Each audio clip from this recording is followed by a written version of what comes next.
بسم اللہ الرحمن الرحیم۔ السلام علیکم، آپ دیکھ رہے ہیں الف نیوز اور میں ہوں آپ کے ساتھ ماجد علی۔ شامل کرتے ہیں آج کی ہیڈ لائنز۔ جوہری معاہدہ امریکہ کے منطقی رویے پر منحصر ہے، ایران کا دو ٹوک موقف۔ روس کا یوکرین میں جدید ترین لیزر ہتھیار استعمال کرنے کا اعلان۔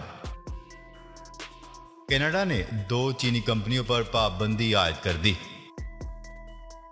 عمران خان آج ملتان جلسہ میں اسلام آباد مارچ کی تاریخ دیں گے۔ سعودی نائب وزیر دفاع کا دورہ امریکہ یوکرین یمن میں جنگ بندی پر گفتگو۔ وزیر خارجہ بلاول بھٹو کی عمران خان کے دورہ روس کی حمایت۔ شمالی وزیرستان میں سیکیورٹی فورسز کی کارروائی، دہشت گرد ہلاک۔ سعودی عرب کا 2030 تک 8000 کلومیٹر طویل ریلوے لائن بچھانے کا منصوبہ۔ سری لنکا تاریخ میں پہلی بار دیوالیہ ہو گیا۔ پاکستان اور دنیا بھر کی خبروں سے باخبر رہنے کے لیے الف نیوز کو سبسکرائب کر لیں اور بیل آئیکن کو کلک کرنا نہ بھولیے گا۔ ناظرین، اپنی آراء کا اظہار کمنٹ سیکشن میں لازمی کیجیے گا۔ ہیڈ لائنز آپ نے جانی، اب بڑھتے ہیں خبروں کی تفصیلات کی طرف۔ اسلامی جمہوریہ ایران کے وزیر خارجہ نے اپنے روسی ہم منصب سے ٹیلی فونک گفتگو میں کہا ہے کہ معاہدے کا حصول امریکہ کے منطقی رویے پر منحصر ہے۔ حسین امیر نے سرگئی لاروف سے گفتگو میں تاکید کی، اگر امریکہ مثبت رویہ اختیار کرے گا تو معاہدہ ہو سکتا ہے۔ جو بائیڈن کی حکومت نے جو ایران کے ساتھ تعلقات سے سفارتکاری پر مبنی رویہ اختیار کرنے اور جوہری معاہدے میں امریکہ کی واپسی کی کوششوں کا دعویٰ کرتی ہے، اب تک عملی طور پر خلوص نیت ثابت نہیں کی۔ ویانا مذاکرات میں شمالی ممالک ان مذاکرات کو جلد سے جلد نتیجے تک پہنچانا چاہتے ہیں، لیکن معاہدے کا حصول کچھ اہم معاملوں کے تعلق سے امریکہ کے سیاسی فیصلے پر منحصر ہے۔ جمعرات کو اس ٹیلی فونک گفتگو میں ایرانی وزیر خارجہ کا کہنا تھا کہ ہم سبھی فریقوں سے مذاکرات کے تعلق سے پہل چاہتے ہیں۔ ایرانی وزیر خارجہ نے ایران کے جوہری معاہدوں کی حمایت میں روس کے مثبت موقف کو سراہا۔ اس گفتگو میں روس کے وزیر خارجہ سرگئی لاروف کا کہنا تھا کہ معاہدے کے حصول کے لیے روس کی حمایت جاری ہے۔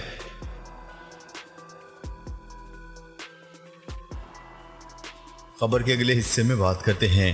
روس نے یوکرین میں جدید ترین لیزر ہتھیار استعمال کرنے کا اعلان کر دیا۔ تفصیلات کے مطابق روس کے نائب وزیر خارجہ نے نجی ٹی وی چینل پر گفتگو کرتے ہوئے کہا ہے کہ روس یوکرین میں لیزر سسٹم ہتھیاروں کا استعمال کرنے جا رہا ہے۔ جدید ترین لیزر ہتھیاروں پر مشتمل زادیرا لیزر سسٹم 5 کلومیٹر کے فاصلے پر اپنے ہدف کو کامیابی سے تباہ کرنے، 1500 کلومیٹر کی رینج میں نگرانی کرنے والے تمام سیٹلائٹس کو جام کرنے، مختلف قسم کے ڈرون طیاروں کو تباہ کرنے اور مہنگے ترین میزائلوں کو چلنے سے روکنے کی صلاحیت رکھتا ہے۔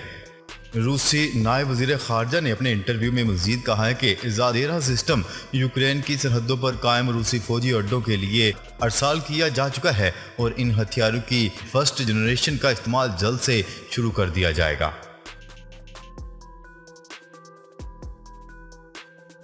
خبر کے اگلے حصے میں بات کرتے ہیں۔ کینیڈا نے سیکیورٹی خدشات کے پیش نظر 2 چینی ٹیلی کمیونیکیشن کمپنیوں کی مصنوعات اور سروسز پر پابندی عائد کر دی۔ کینیڈا کے وزیر صنعت نے بتایا ہے کہ پابندی کا فیصلہ سیکیورٹی ایجنسیز نے بھرپور جائزے اور اتحادیوں سے مشاورت کے بعد کیا ہے۔ اس سے قبل امریکہ بھی چینی کمپنیوں پر 5G ٹیکنالوجی کے ذریعے جاسوسی کے الزام میں پابندیاں عائد کر چکا ہے۔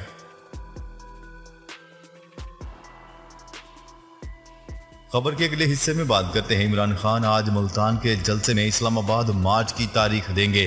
چیئرمین تحریک انصاف کا کہنا ہے کہ ملتان کے جلسے میں تاریخ بتاؤں گا۔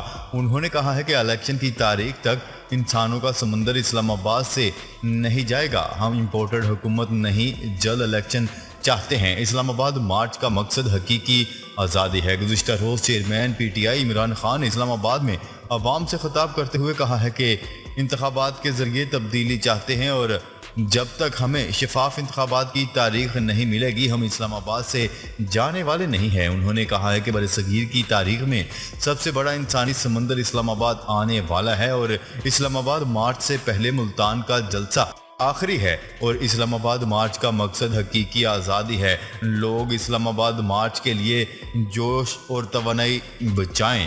عمران خان کا کہنا تھا کہ اپنی قوم کو دوسروں کے لیے قربان نہیں کیا جا سکتا اور ہم امپورٹڈ حکومت نہیں بلکہ جلد الیکشن چاہتے ہیں۔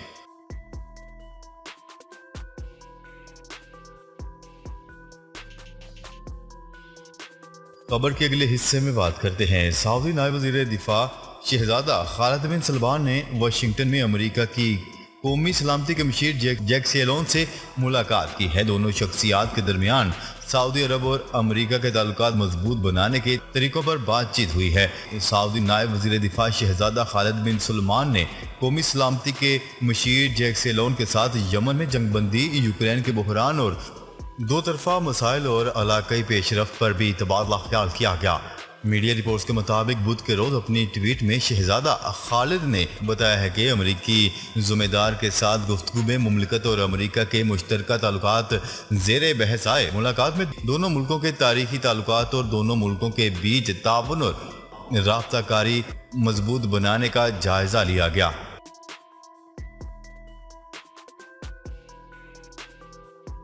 خبر کے اگلے حصے میں بات کرتے ہیں۔ وزیر خارجہ بلاول بھٹو زرداری نے عمران خان کے دورہ ماسکو کا بھرپور دفاع کرتے ہوئے کہا ہے کہ سابق وزیر اعظم کے روس کے دورے کی حمایت کرتا ہوں۔ انہیں یہ نہیں معلوم تھا کہ روس پہنچتے ہی ماسکو یوکرین پر حملہ کر دے گا۔ اقوام متحدہ کے ہیڈ کوارٹرز میں ایک نیوز بریفنگ کے دوران وزیر خارجہ بلاول بھٹو زرداری کا کہنا تھا کہ پاکستان کے دنیا کی تمام ریاستوں کے ساتھ سرکاری اور سفارتی تعلقات ہیں۔ وزیر خارجہ نے صحافی کے سوال کا جواب دیتے ہوئے کہا ہے کہ جہاں تک سابق وزیر اعظم کے دورہ روس کا تعلق ہے، میں عمران خان کا دفاع کروں گا۔ انہوں نے مزید کہا ہے کہ عمران خان نے روس کا دورہ اپنی خارجہ پالیسی کے حصے کے طور پر کیا۔ کسی کو یہ خبر نہیں تھی کہ ماسکو پہنچتے ہی روس یوکرین پر حملہ کر دے گا۔ بلاول بھٹو کا کہنا تھا کہ میں سمجھتا ہوں کہ پاکستان کو اس طرح کے بے گناہ اقدامات کی سزا دینا انتہائی غیر منصفانہ اقدام ہوگا۔ بلاول بھٹو زرداری کا کہنا تھا کہ پاکستان بالکل واضح حکمت عملی پر کام کر رہا ہے۔ ہم کسی تنازع کا حصہ نہیں بننا چاہتے، اقوام متحدہ کے اصولوں پر قائم ہے اور در حقیقت امن کی اہمیت پر زور دے رہے ہیں۔ ان کا کہنا تھا کہ پاکستان نہ صرف عسکریت پسندوں کے ساتھ لڑ رہا ہے بلکہ نفرت انگیز تقاریر اور انتہا پسندی کو بھی شکست دینے کی کوششیں کر رہا ہے۔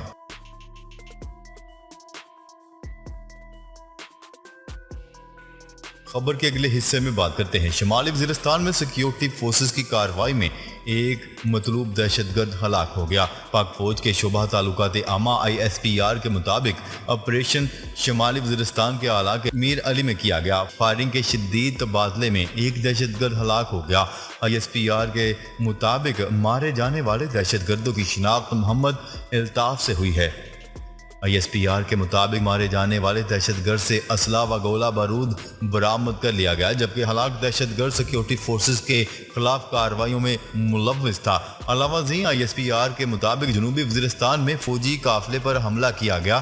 فوجی قافلے کی گاڑی دیسی ساختہ بارودی سرنگ سے ٹکرا گئی، جس کے نتیجے میں 39 سالہ حوالدار شہید ہو گیا۔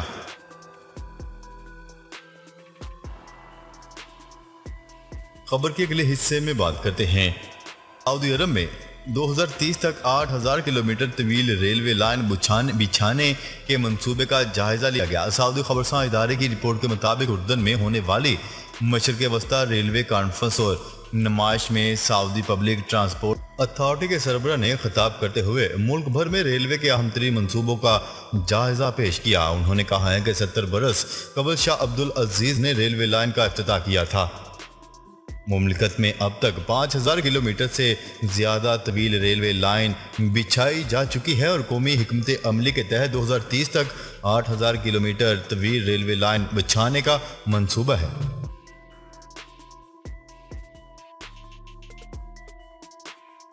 خبر کے اگلے اور آخری حصے میں بات کرتے ہیں۔ سری لنکا تاریخ میں پہلی بار دیوالیہ ہو گیا۔ سری لنکا قرضوں کی عدم ادائیگی کے باعث اپنی تاریخ میں پہلی بار دیوالیہ ہو گیا ہے۔ یہ اس وقت ہوا جب سری لنکا کو 70 سال سے زیادہ عرصے کے دوران بدترین مالی بحران کا سامنا ہے۔ غیر ملکی خبرساں ادارے کی رپورٹ کے مطابق سری لنکا کے مرکزی بینک کے گورنر نے اعلان کیا ہے کہ اب ملک دیوالیہ ہو چکا ہے۔ کیونکہ ہم 18 مئی تک قرضوں پر عائد سود کی ادائیگی کرنے میں ناکام رہے ہیں۔